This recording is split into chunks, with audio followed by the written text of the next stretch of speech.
Hey everyone. We are so close to hitting 1,000 subscribers. Please smash that subscribe button and help our unveiled family reach our goal. Thanks to everyone who has already subscribed. We love you. Now to the video. I wasn't even planning to go out that night. I'd been scrolling through Hinge half out of boredom, half out of curiosity, when his profile popped up. He wasn't like the usual guys I matched with. His photos were clean, minimal, but there was something about his kitchen background in every one that caught my attention. He looked confident, maybe too confident, but in that moment it came off as attractive. His bio said he hosted private tastings for friends and dates, something about exploring the chemistry of food. It sounded pretentious, but I swiped right anyway. He messaged almost instantly, and the conversation flowed easily. He spoke like someone who thought everything through before typing it. Every line felt rehearsed, but I told myself that maybe he was just careful with words. After a few days, he invited me to his flat for what he called a private tasting session. I wasn't sure if he meant dinner or some cooking class thing, but he sent me photos of the setup, candles, wine glasses, a clean wooden table, soft lights. It looked safe enough. I figured I'd go for an hour and leave if it got weird. His flat was in a quiet part of the city, the kind of area that looked expensive but empty. I remember the hallway smelled like lemon disinfectant. He opened the door wearing a black apron, smiling like he'd been waiting for me all day. Inside, everything was spotless. No dishes in the sink, no clutter, no smell of food. Just faint background music and the steady ticking of an oven timer that was already on when I arrived. He said we'd start with wine while the main finished. I didn't question what the main was. The wine was deep red and bitter, and he poured it into tall glasses that looked brand new. Every 5 minutes or so, he'd glance toward the oven and check the timer, but I noticed something strange. There was no sound coming from the oven, no hum, no heat, no smell. It looked like it wasn't even on. He started talking about flavors and trust. How the best meals come from shared risk. I just nodded, pretending to be impressed. The way he moved around the table was too precise, like he'd done this 100 times. He'd pause mid-sentence to listen to the ticking, then reset the timer even though it hadn't gone off yet. I asked what he was making, but he said it was a surprise. About 20 minutes in, he disappeared into the kitchen and came back with 2 small plates. On mine, there were thin slices of something pinkish with a drizzle of sauce. It looked raw but dressed up to look fancy. I hesitated, but he just smiled and watched me closely. His eyes didn't blink much. I cut a small piece and tasted it. The flavor was metallic, almost bitter. I took a sip of wine to wash it down, pretending it was fine. He didn't eat right away. He just sat there, staring at me while his timer kept ticking. When I asked again what the dish was, he said he called it experiment number 6. Then he laughed softly like it was an inside joke I didn't get. I tried to smile, but something felt off. He reached across the table to adjust the glass near me, but his hand lingered too long on the rim. The air in the flat started feeling heavy. I noticed how close the blinds were shut, how the front door had 3 locks. Every few minutes, he'd stand up, walk to the oven, stare at the timer, and reset it. He never opened the door once. I started feeling dizzy. Not enough to panic, but enough to make my skin feel too warm. I thought maybe it was just the wine. I glanced at my glass and noticed a faint film on the surface, like an oily layer catching the light. He noticed me looking and changed the subject, talking about how much he loved when people trusted him enough to eat his creations. He said trust was the highest compliment a person could give. Something in me told me to leave. I said I needed to use the bathroom, but he quickly stood and said the one near the door was out of order. He directed me to one deeper inside the flat, near his bedroom. I didn't go. I said I'd just check my phone and stepped toward my bag, but he stood up faster than I expected and blocked me, smiling but tense. That's when I heard it, the faint sound of knocking from somewhere outside, distant but growing louder. He froze for a second, his eyes darting to the oven timer again. The knocking turned into pounding. He whispered something under his breath and walked quickly to the front door but didn't open it. The pounding got harder, louder, until the locks rattled. Then, in an instant, the door burst open and several men in dark uniforms stormed in shouting commands. I dropped my glass. He didn't move, didn't fight. He just raised his hands and said something quietly that I couldn't catch. One of the officers told me to stay still. Another ran straight to the kitchen and started checking the oven, then the counter. I remember standing there shaking, completely confused. The officer asked if I'd eaten or drunk anything, and when I nodded, they immediately pulled me away from the table. One of them said quietly that I needed to get checked at the hospital right away. I read later that he'd been under surveillance for months. He was suspected of poisoning his last date with something slow-acting that took days to kill. They said he liked to test doses, to see how long it took before symptoms started. The oven had been just a prop. The ticking timer was part of his setup, a distraction to make everything feel like a normal dinner.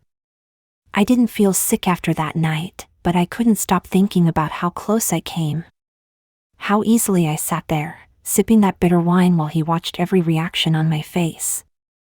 The reports said he never ate his own food. He just studied people eating it. Sometimes, when I'm alone, I still hear the faint sound of that timer in my head.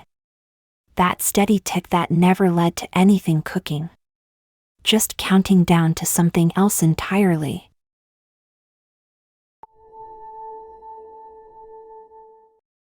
I matched with her on Hinge on a random Wednesday night when I couldn't sleep. She had one of those profiles that didn't show much. Just her eyes, a photo of wine glasses on a balcony, and the caption that said, "Best city view in town." That line stuck with me. Something about it made me imagine a skyline view, candles maybe, something quiet but cool.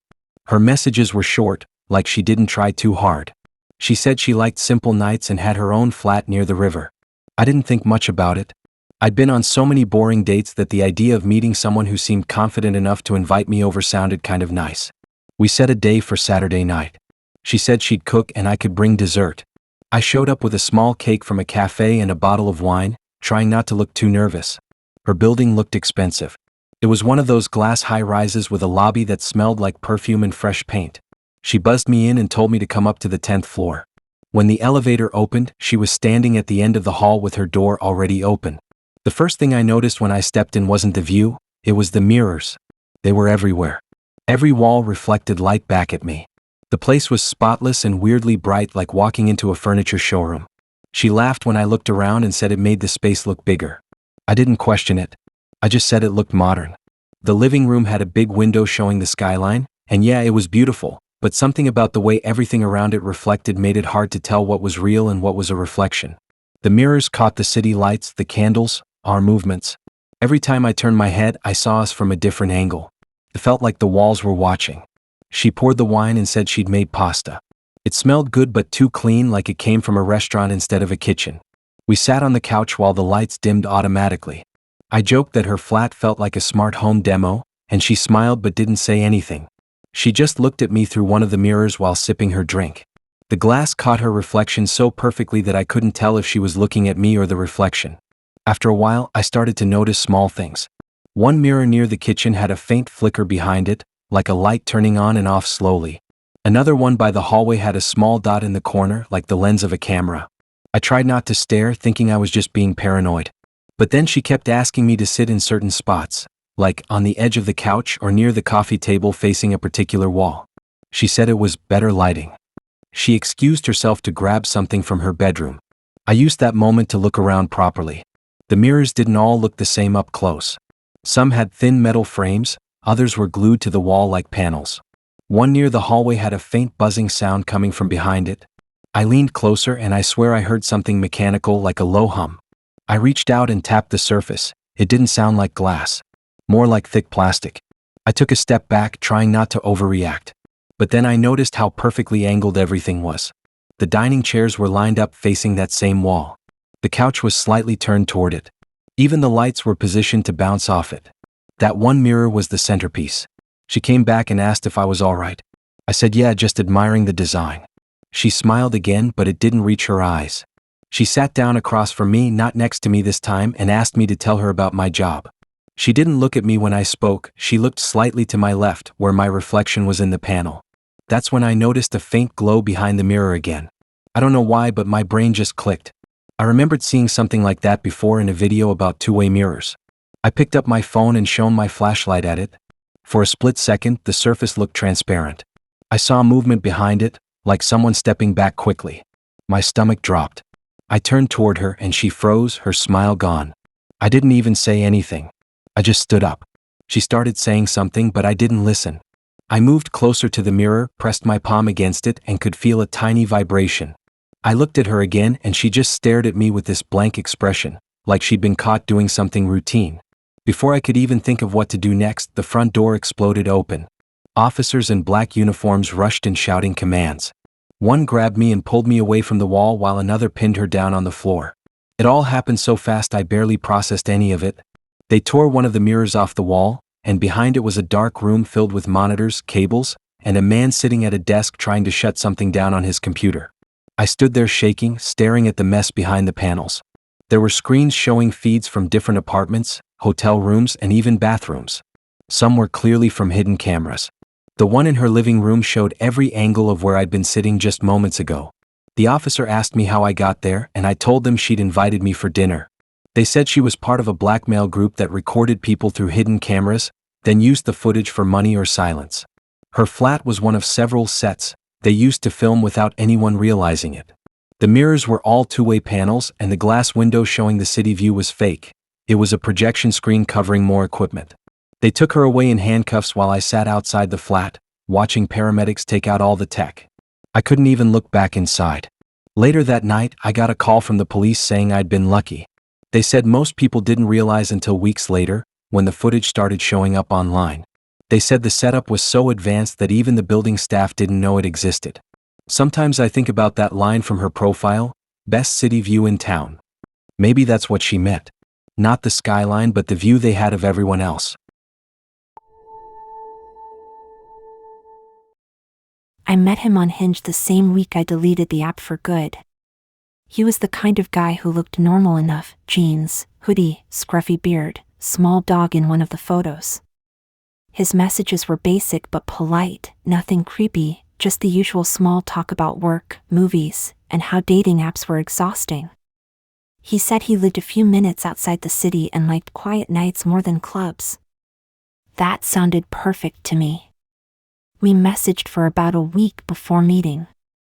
He offered to cook and said his Wi-Fi wasn't great, so if I wanted to come over early, we could download a movie before it got too slow. I laughed it off, thinking it was just him being honest about his bad internet.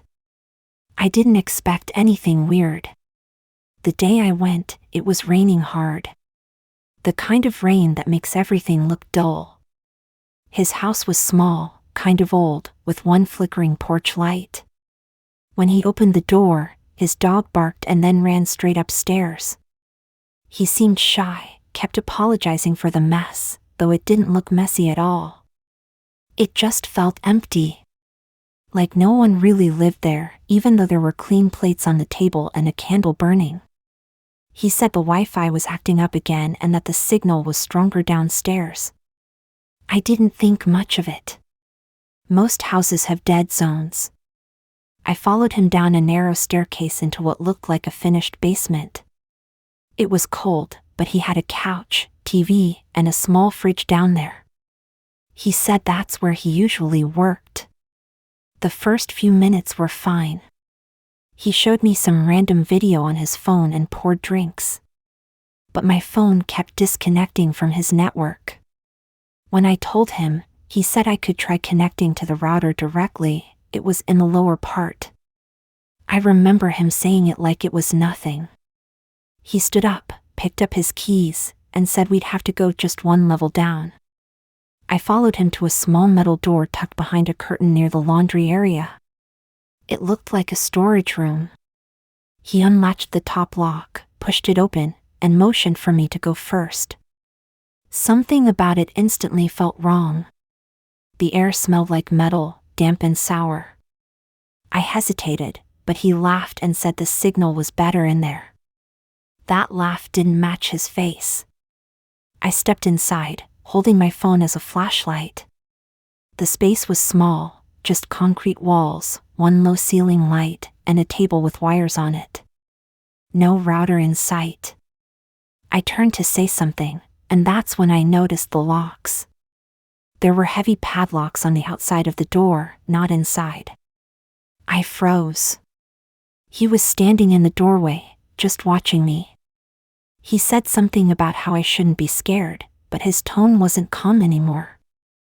I felt the blood rush to my ears. I said I needed to grab my bag upstairs, but he didn't move. He just stared, one hand on the metal latch. The dog started barking again from upstairs, and it was loud, echoing down the stairs. He turned slightly toward the sound, and I used that second to grab my phone and text my friend my location. I didn't even type a full message, just dropped the pin and wrote help. I shoved the phone into my pocket, pretending like I hadn't done anything. He stepped into the room now, closer, trying to talk about how people always judge too fast. I backed away until my legs hit the table. He kept glancing at the door like he was deciding something. I remember how quiet everything got, except for the rain outside. The sound of it hitting the ground was the only thing keeping me from losing it. Then, out of nowhere, there was a loud knock upstairs. He flinched and looked up the stairs like he wasn't expecting anyone. He told me to stay put and locked the door from the outside before I could move. The click of that padlock made my stomach drop. I started banging on the door, shouting, but he didn't come back. It felt like forever before I heard voices. I couldn't tell if it was him or someone else, but then I heard another loud bang, metal scraping, and more footsteps. I backed into the corner, thinking if it was him again, I'd grab something and fight. But then I heard someone yell for me to stand back. The next second, the padlocks broke, the door swung open, and a flashlight hit my face. Officers were yelling my name, telling me to come out. I stumbled out, shaking so hard I couldn't even speak.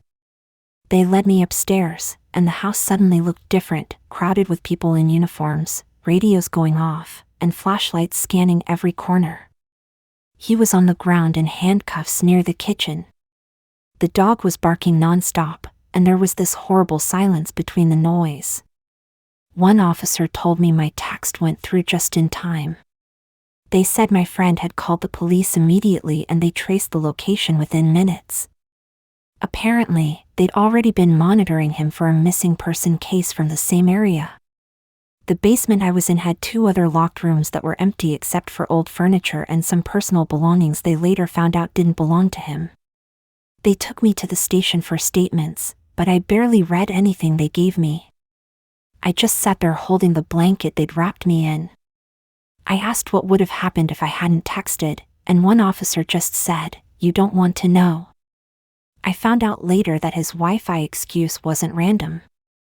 They said he used it as a trick, always mentioning bad signal as a reason to get people to follow him downstairs. It was his way of getting control without forcing it. The locks were his backup plan. For weeks after that, I couldn't sleep properly. Every time I heard rain, I'd think of that sound hitting the ground above me, muffled through concrete. I deleted all my apps, changed my number, and moved. I didn't tell anyone the full story except the police. The last thing I remember before the officers pulled me out was the dog barking like it was warning me. I sometimes wonder what would have happened if that dog hadn't barked when it did.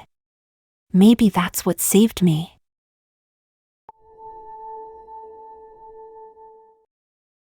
I matched with her on Hinge late one night after work. She was different from the usual ones. Her pictures weren't the typical selfies or gym shots. They looked like someone else had taken them, blurry, candid, mostly outdoors. Her smile looked real, not staged. Her bio said she liked things that feel familiar and spontaneous plans. That sounded harmless enough. We messaged a bit and she seemed normal. She didn't ask for much, just said she preferred something casual for the first meetup. I thought she meant drinks, maybe a coffee. Nothing more. The day came and she sent me an address instead of a cafe name. It was somewhere near the edge of town, a bit out of the way but not totally weird. She said it was a small venue where her friends were hanging out. I asked if it was like a house party and she said kind of just a casual get-together. I figured it was one of those social events people use as an excuse to meet. I got there around 6. The place didn't look like a venue at first. It looked like a community hall or a small church. White building, gravel parking lot, a few cars outside. I thought maybe it was rented for an event. The front door was open and I could hear soft music and people talking inside. When I stepped in, everything just stopped. People turned around and looked at me like they'd been waiting. I awkwardly smiled, thinking I'd walked into the wrong event, but then she appeared from the back wearing this pale cream dress, like something between a casual gown and a wedding dress. I froze. She walked straight up to me with this huge smile, wrapped her arms around me and whispered something I didn't catch. Everyone started clapping. At first, I thought it was a prank or some kind of performance thing, but then an older woman came up and said she was happy I came back. I didn't even know how to respond. I tried to laugh it off, but nobody was laughing. The crowd started forming a circle and the music changed. I realized it wasn't just background music, it was organ music. Then I noticed there was an actual altar. Flowers, candles, chairs lined up like a ceremony had just finished or was about to start. She held my hand and led me to the front, talking quietly like I already knew what was happening. I kept glancing at the people around me. Some were crying, others smiling in this unsettling way, like they'd been waiting for this exact moment for years. She stood next to me and told everyone she was so happy I'd decided to come home. The older woman, apparently her mother, started thanking people for being there and talked about forgiveness and renewal. I remember my body going cold. Every part of me wanted to leave, but it felt like I was trapped in some weird dream where nothing made sense. She turned to me and started talking about how we'd been through dark times, but love always wins. People nodded along like they'd read the same script. I tried to step back to explain there must be some mistake, but she tightened her grip and whispered for me to stay still. That's when I noticed how the doors were being quietly closed behind me. The guy near the entrance slid a bolt across the inside of the door. Another one stood near the back with his arms crossed. I could feel every eye in the room on me. Someone started recording with their phone. I finally pulled my hand away and said I didn't know what this was, but I needed to leave. Her whole expression changed. The smile vanished and her eyes went glassy, like she'd switched into another version of herself. She started crying loudly, saying I was doing it again. The guests gasped, murmuring things like, "Not again," and "He's doing it to her again." Before I could react, 3 men stepped forward. One grabbed my arm, saying I shouldn't abandon her a second time. The whole room erupted, people shouting, crying, reaching toward me. I twisted free and back toward the door, but the bolt was still in place. I could hear her behind me screaming that she forgave me, that she just wanted me to stay. My heart was pounding so hard I couldn't think straight. I tried to push past them, yelling for them to open the door. One woman started praying out loud while another told me I needed to make it right. It felt like I'd stepped into some cult gathering, not a first date. Then I heard sirens outside. Loud, close. Someone must have called the police. I still don't know who. The noise distracted everyone just long enough for me to yank the bolt off and throw the door open. 2 officers were already running toward the building. I stumbled outside, barely breathing. When they came in, people started screaming even louder. She dropped to her knees and started sobbing that I'd escaped again. The police had to separate everyone. They kept asking me what had happened, and I just stood there shaking, trying to explain it was supposed to be a date. One of the officers looked at me like he didn't believe it. They found invitations later, real printed ones, with both of our names on them. The date on them said it was an engagement renewal. I never saw those before that night. Apparently, she told everyone she was engaged to a man who'd left her months before, and she'd invited them to a private ceremony to reconcile. None of them had ever met me, but she'd shown them pictures, screenshots from my profile and old photos she'd taken from my social media. Somehow she'd built this whole thing around a fake relationship. They took her in for a mental evaluation and her family didn't press charges. I didn't even want to know more after that. I deleted everything, changed my accounts, and stopped using dating apps completely. A few days later, I got a message from a random number. It just said, "I forgive you." I blocked it immediately, but part of me still wonders how she even got my number. Sometimes I think about the look on her face when I tried to leave. It wasn't anger. It was like she truly believed everything was real. That's what messed me up the most. It started off as one of those random matches you don't expect to actually go anywhere. I was lying in bed half asleep, scrolling through Hinge, and he popped up. His profile was simple, nothing flashy, no over-the-top poses, just him holding a small child on his shoulders in one photo and a dog in another. His bio said something like family first, always. I remember thinking that was rare to see. He looked normal. Normal enough to trust. We talked for a few days. He worked nights in security, said he was quiet but funny once you got to know him. I wasn't super into it at first, but he seemed grounded and kept things casual. Then on Saturday he asked if I wanted to come by his place for dinner. He said he'd cook something simple, but warned he might have to babysit his niece for a few hours. I thought that was sweet, like he was responsible and family-oriented. His house was about 20 minutes from mine. I remember thinking the neighborhood felt older, wide streets, not much traffic, every house had a big yard but barely any lights on. He texted me to park in the driveway because the neighbors get weird about parking. I didn't think anything of it. He opened the door wearing an apron that said Grill Master, which made me laugh, and the smell of something cooking hit me right away. The place was clean but quiet, too quiet for a house with a kid in it. Then I noticed a small girl sitting on the couch, watching TV. She looked about 4 or 5, wearing pink pajamas with unicorns. She didn't even glance up when I said hi. He told me that was his niece and that she was tired because she'd been up all day. He said her mom was having a rough night, so he offered to watch her. It made sense. I sat down while he finished up dinner. Every few minutes, he'd look over at the girl and ask if she was okay, but she didn't respond much. She just stared at the TV, completely zoned out. I started getting a weird feeling after about 10 minutes. Not because of him, he seemed fine, but because the whole setup felt off. There were no toys around, no kid stuff anywhere except her little backpack sitting by the door. I asked if she wanted to eat with us, but he said she'd already eaten. Dinner was awkward. He kept checking his phone and glancing at the front window like he was waiting for something. I tried to make small talk, but he'd go silent for long stretches, staring toward the living room. I started to notice that the girl wasn't really watching the TV. She was just sitting there blankly, not even blinking much. At one point, he said he had to get her ready for bed. He picked her up and carried her upstairs, and I could hear faint footsteps above me.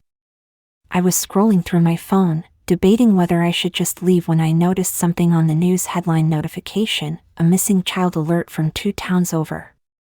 The picture looked just like her. Same face, same pink unicorn pajamas. I froze. My chest got tight.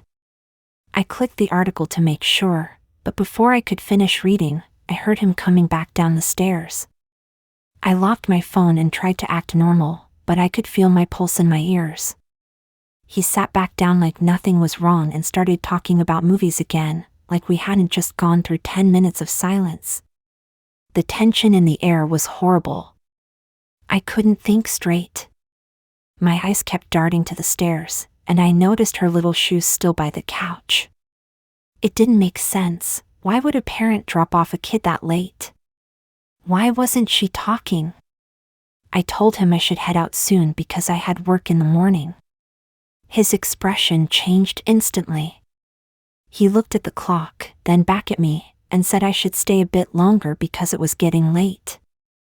I laughed awkwardly and said I really couldn't, but he didn't move from his seat. He just stared at me like he was thinking through something. That's when I heard faint knocks from outside. 3 quick knocks. He stood up so fast his chair scraped the floor. He walked to the door, didn't open it, and stood there listening. I could see his hand trembling slightly. The knocks came again, harder this time. Then I heard a man's voice yell his name. He turned to me and said something like, "Don't move," but before he could even react, the door burst open and several officers ran in with flashlights. I jumped back, completely shocked, as they shouted commands. He didn't even try to fight.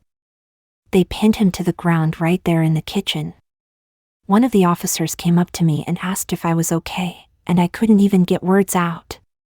I just pointed upstairs and said there was a kid. They rushed up immediately. A few seconds later, one of them called down saying they found her. She was alive, quiet but unharmed.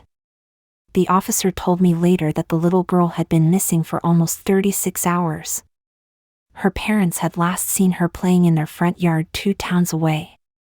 Apparently, neighbors saw a man matching his description near the area, but they hadn't been sure until they tracked a signal from a nearby traffic camera showing his car. I sat outside in the rain while they questioned me, asking how I knew him. I told them everything, from the match to the dinner invite to him saying he was babysitting. They said he'd used that same story before with different people on the app, changing details each time. They believed he used dates as a cover, like a way to appear normal if anyone came to the house. They took the girl out wrapped in a blanket. She didn't cry or say anything, just held a stuffed toy one of the officers gave her. He was handcuffed and silent as they led him away. I drove home that night with my hands shaking the entire way. Every time I stopped at a red light, I'd see her face in my head, staring blankly at the TV. I kept thinking how easy it was to believe him. How normal it all looked on the surface. A few days later, I read a short article online confirming it was him. The police found more photos and messages on his phone, proof that he'd been pretending to be different people on dating apps for months.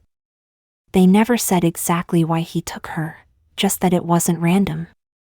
Now, every time someone mentions a casual date, my stomach twists. I deleted every app after that night. Sometimes I still get random messages on new numbers, but I never respond. What stuck with me most wasn't the dinner or the police or even the sirens. It was how quiet she was the whole time. Not scared, not crying. Just quiet, like she'd been through it before.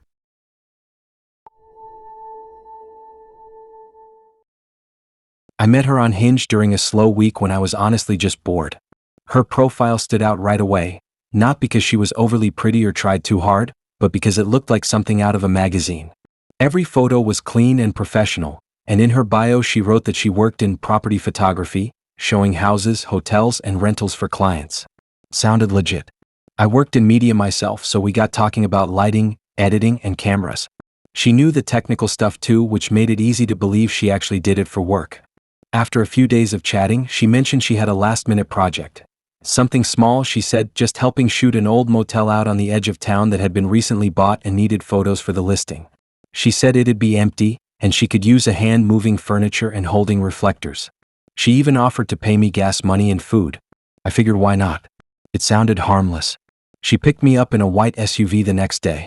It was spotless inside, smelled like air freshener, and the back was packed with camera gear, tripods, light stands, and bags. She looked more casual than in her profile, wearing a plain hoodie and jeans, hair tied back. She barely looked at her phone the whole ride.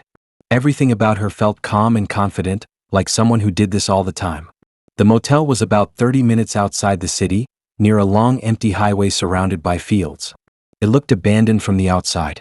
Paint peeling, half the sign missing, windows covered in grime. She parked near the back, saying we'd start from the far rooms and move forward. She grabbed her camera bag and I followed with a tripod. The air smelled like wet dust and bleach. When we went inside, it didn't look abandoned anymore. The first room we entered had fresh sheets on the bed, new curtains, and a small camera already set up on a tripod facing the bed. The lights were dim but warm, like someone had been staging it. She said the owner must have been preparing for the shoot and laughed it off, but her voice cracked a little when she said it. I didn't respond. Something about it didn't sit right. I asked where the rest of the rooms were, and she said we'd check them after we took a few test shots. She moved around adjusting the curtains while I noticed more odd details.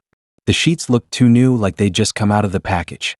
The bedside table had 2 unopened bottles of water, and the bathroom door was half open with a towel laid neatly on the floor. None of it felt empty, it felt prepared. She asked me to turn on the other light for better contrast, so I walked toward the switch. That's when I saw it. Taped under the nightstand was a small black box with a red light blinking. It looked like a wireless device. I froze, pretending I didn't notice it, and turned the light on. She didn't look up, still messing with her camera. After a few minutes, she said she wanted to check another room. We stepped outside, and I noticed 2 cars parked far at the end of the lot that hadn't been there when we arrived. She looked at them quickly, then kept walking, speeding up slightly. Her calm vibe was gone. We entered the next room, and that's when everything clicked. There were at least 3 cameras this time, one facing the bed, one near the door, and another pointing at the bathroom. Tripods everywhere, extension cords running under the carpet edges, even ring lights set up in corners. It didn't look like a property shoot. It looked like a set. She stood there silent for a few seconds, staring at the setup like she hadn't expected it to be that bad. Then she told me to stay where I was, that she needed to make a call. She walked out into the hallway with her phone pressed to her ear, speaking too low for me to hear. I peeked into the bathroom, and that's when I saw a stack of folded clothes on the counter, all women's stuff, different sizes, tags cut off. I backed up fast. My chest started tightening. I could feel something was very wrong. I pulled out my phone and quietly texted my friend my location, saying, "Weird motel job. Something's off." I didn't even hit send before I heard engines outside.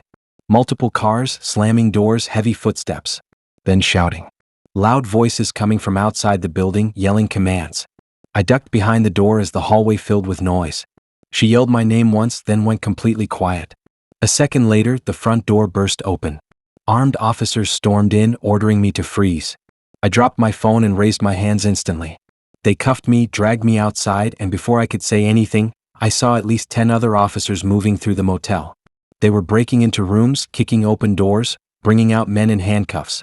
I stood there in the parking lot under the flashing red and blue lights, completely stunned. She was already sitting on the curb, hands behind her back. One of the officers came over and asked if I was involved. I told them everything, how I met her, how she said it was for property photos, how I just got there. They checked my ID and eventually uncuffed me but told me to stay put. I watched as they brought out more people. Some men, some women, none of them looked like guests. They looked terrified. Turns out the place was part of a human trafficking operation they'd been watching for months. The motel had been used to film content and store victims before moving them. She wasn't a photographer, she was one of the recruiters. They used dating apps to lure people in, sometimes pretending to be professional photographers, sometimes using fake job offers to find helpers or models. When I read about it later, the article said the raid had been planned for that night. The police had been tracking her SUV and used it to locate the site. I just happened to be with her when they moved in. If they'd been late by even 10 minutes, I don't know what would have happened. They let me go that night after confirming my messages and checking my phone. I drove home shaking, couldn't even turn the music on. Every time I blinked, I saw that blinking red light under the nightstand, the clean sheets, the silent hallways. A week later, I got a call from the detectives asking if I'd testify that I'd been misled into going there. I said yes, but I never wanted to think about her again. Her profile disappeared off Hinge, but her photos still float around in my head like they were taken just for me. Sometimes I wonder if she knew the raid was coming. The way she looked at those parked cars before everything went down, it's like she realized she was caught. And if that's true, then maybe taking me with her was her way of not being alone when it ended. I matched with him right before summer started. He was one of those outdoorsy types, lots of pictures of hiking trails, fishing rods, and boats. His bio said he loved quiet places with good company. He seemed normal, funny even, not overconfident like most guys on Hinge. We messaged for a couple of weeks, and everything felt easy. He wasn't pushy. He said he was planning a chill lake getaway with a few friends and asked if I wanted to join for a night or two. He said it'd be low-key, grilling, music, swimming. It sounded harmless. At first, I hesitated. Going somewhere remote with people I didn't know wasn't something I'd usually do. But he gave details that made it sound legit. He mentioned his friends by name, said they all worked together, even showed me a group chat screenshot with them talking about bringing food and camping gear. It looked real. He said I could drive up separately if I felt more comfortable, and that sealed it. The lake was 2 hours out. The drive was quiet, just long empty roads lined with trees. When I got close, I lost signal for a few minutes, but my GPS still worked enough to get me to the cabin. It sat right next to the water, small but nice, with a private dock stretching out over the lake. His car was already parked out front. He came out when I arrived, smiling like everything was perfect. He looked exactly like his pictures, maybe a little more tired. I asked where everyone else was, and he said they were running late but should be there soon. I didn't think much of it. He started unloading a cooler, talking about how peaceful the place was. The inside of the cabin was tidy but weirdly empty, no extra bags, no signs that anyone else was coming. There were 2 bedrooms, a small kitchen, and a big window facing the lake. I asked again about his friends, and he just laughed it off, saying they were unreliable. He said we might as well start the fire and wait. The first few hours were normal. We ate chips, talked, listened to music from his phone. The lake was calm and silent except for the sound of crickets. I kept checking my phone, but service was spotty. Every time I looked, there were no bars.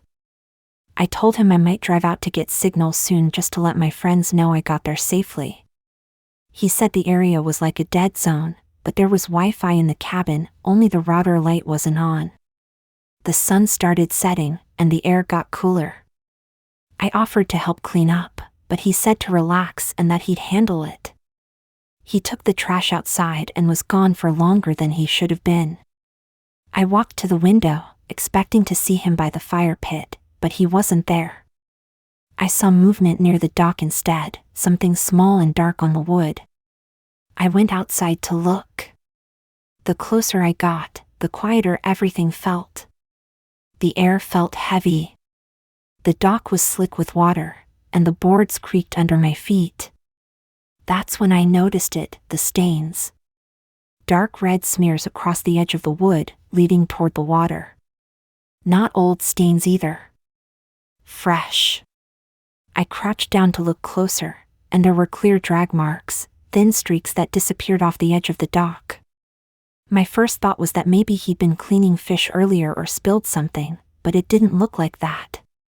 The pattern was too strange, like something heavy had been pulled. I turned around fast and saw him standing a few yards behind me, watching. He smiled faintly and asked if I was okay. I said yeah, just checking out the water, trying to sound normal. He stepped closer, still smiling but quiet. The air between us felt wrong. He said his friends probably weren't coming after all and that we could still have a nice night. I nodded, pretending I was fine, then said I needed to grab something from my car. I started walking quickly toward the cabin, not looking back. Inside, I grabbed my bag and phone. Still no service. I thought about running straight to my car, but it was parked behind his. I didn't want him blocking me in. I decided I'd walk up the dirt path that led back to the main road. It wasn't far, maybe half a mile. I texted my friend my location anyway, even though it probably wouldn't send. As I stepped outside, I heard distant voices echoing across the lake. At first, I thought it was him, but then I realized it was coming from the water, people shouting. Blue and red lights flickered in the distance, reflecting off the surface. Boats. Police boats. He came out from behind the cabin holding a flashlight, pointing it toward the noise. His whole expression changed when he saw the lights. He muttered something under his breath and started walking fast toward the dock. I didn't wait. I ran up the path toward the road, tripping over roots and rocks. The sirens got louder, closer, until I could see flashes of lights cutting through the trees. I stopped when a beam of light hit me from the road ahead. An officer shouted for me to stop. I raised my hands and started crying, trying to explain that I didn't know what was happening. They pulled me toward the road and told me to stay behind the car. From where I stood, I could see more officers down by the lake. They had boats pulled up by the dock and floodlights shining over the water. He was on the ground, handcuffed, surrounded by police. It turned out that the lake house had been under investigation for weeks. The property was connected to multiple missing persons reports, young people who'd been invited there for getaways or small group trips. The police had been tracking his car after someone else went missing near the same area. They'd planned a raid for that night, not knowing someone new had just arrived. The stains on the dock were from earlier that week. They found more evidence in the woods nearby, but they didn't tell me what exactly. I didn't want to know. The drive home felt unreal. I couldn't even remember starting the car. My phone started buzzing again once I got back near town, and all the texts I tried to send went through at once, my friend asking if I was safe, if I'd arrived, if I'd heard the news. I read about it later in an article. They said he used dating apps to lure people out there under the pretense of parties or small gatherings. Every time, he'd say friends were coming. Nobody ever showed. Now, whenever someone says they want to take me on a trip, I picture that dock. The empty cabin. The dark water that looked calm but wasn't.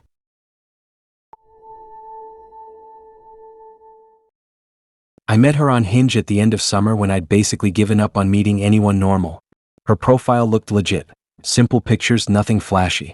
One photo of her in a car, another of her drinking coffee with sunglasses on, and a short bio that said she worked in public service. When we started chatting, she said she couldn't say much about her job because it was sensitive. I thought she meant law or security, maybe something government related. She was confident but chill, not flirtatious or fake. Our first few conversations were random stuff: music, movies, travel. Then one night she sent a message that completely threw me. She said she was an undercover officer working on a dating scam investigation. She said scammers were using apps to trick people into laundering money through fake dating profiles. I honestly thought she was joking until she started naming specific cases that had been on the news. She said she needed someone trustworthy to play along for a setup because the guy she was tracking had ghosted. It sounded insane, but she talked about it in such detail that it felt weirdly real. She said she couldn't use other officers because they'd already been compromised, that this was off the books. She even sent me a blurred-out photo of what looked like a police ID, saying she had to hide most of it for security reasons. I knew how dumb it sounded, but something about the way she spoke, serious but calm, made me go along with it. She said it was simple: meet her in person at a cafe, pretend to be her new date, and let her record some evidence. She said she'd explain the rest in person. I didn't think much could go wrong meeting in public, so I agreed. When I got to the cafe, she was already there, wearing a black jacket and hair tied back. She stood up when she saw me, holding a small folder. She looked older than her photos, maybe early 30s, but still pretty. She shook my hand and whispered that we'd need to act natural. I laughed awkwardly, thinking it was just part of her undercover routine. She kept glancing around the room like she was expecting someone. She said she texted the target, pretending to be one of his victims, and if he showed up, I was supposed to act like I was her boyfriend. That's when it started feeling off. There were no earpieces, no backup, no police anywhere near the place. Just her, sweating a bit, watching every movement around us. I asked if she was sure about this, and she said to trust her. After about 10 minutes, no one came. She sighed, said the guy must have backed out, and asked if I could drive her to pick up something nearby. I didn't really want to, but she seemed stressed, so I said okay. She gave directions to this small parking lot behind an apartment complex. It was quiet, too quiet. She told me to wait while she grabbed something from one of the cars. She came back holding a tablet and a folder, saying they were case files. Then she opened the folder on the dashboard, showing me a bunch of printed photos, screenshots of chat logs, headshots of men, and random profile pictures from dating apps. She said they were the suspects.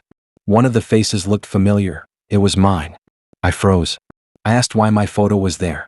She said it was part of the cover story, that if anyone asked, I had to play along as one of the scammed men to help her build evidence. But something about the way she was looking at me didn't match her calm tone. She looked almost too focused, watching how I reacted. Before I could question it further, 2 cars pulled up fast behind us. I turned, confused, and saw flashing lights. Real flashing lights. My stomach dropped. She muttered something under her breath, shoved the folder into the back seat, and jumped out of the car. The officers came running up with guns drawn, shouting orders. Everything happened so fast. They pulled me out of the car, slammed me against the side, and started yelling about stolen property. I kept saying I didn't know what was going on. One of them searched the car and came out holding that folder. The woman stood a few feet away with her hands up, but she looked completely calm, almost smug. The officer holding the folder said they'd been tracking her for weeks. Turns out she wasn't a cop at all. She'd been running her own scam, pretending to be an undercover agent to trick men into helping her sting fake criminals. She'd frame them by planting evidence in cars or making them deliver case files that were actually stolen personal data. The whole thing was twisted. She built her own fake operations using dating apps as her recruitment pool. They said she'd used the same routine on multiple men, each time pretending they were helping her with a sting operation, then setting them up when she sensed police getting close. She'd tell them to drive her to drop locations, where she'd dump stolen goods or meet real suspects she was conning. When the heat came down, she'd disappear, leaving the men to take the blame. I was just the next one on her list. The police cleared me after checking my phone and verifying the messages. They realized I'd been pulled in last minute because she was running out of time. She'd already been under surveillance when she messaged me. They'd traced her movements across 3 states, always using the same story, pretending to be law enforcement. After they cuffed her, she kept staring at me while they read her rights. Her face didn't look angry, it looked disappointed, like she couldn't believe I'd ruined her plan. She kept repeating that she was so close to catching someone big. The officers ignored her. I sat in the back of the ambulance afterward, giving a statement while trying not to throw up. The detective said she'd built a fake world online with fake IDs, fake victims, and fake missions. Every piece of it was designed to make her sound credible. She'd even forged police reports to show her work. They found out later she'd stolen real police documents from a former boyfriend who actually worked in law enforcement. That's how she knew the codes and jargon. It made her act believable enough to trick everyone. I still have screenshots of our conversations. Every message reads differently now, like they were carefully crafted. The compliments, the questions, even the jokes. All of it was part of her script to get me to trust her. Sometimes I think about what would have happened if the real cops hadn't shown up that day. If I'd actually gone through with whatever she was planning next, I could have been the one framed. She wasn't just scamming people for money. She wanted to control everything, to be in charge of a story where she was always the hero. Now, anytime someone says they work in public service on an app, I scroll past without even reading. It's not worth it.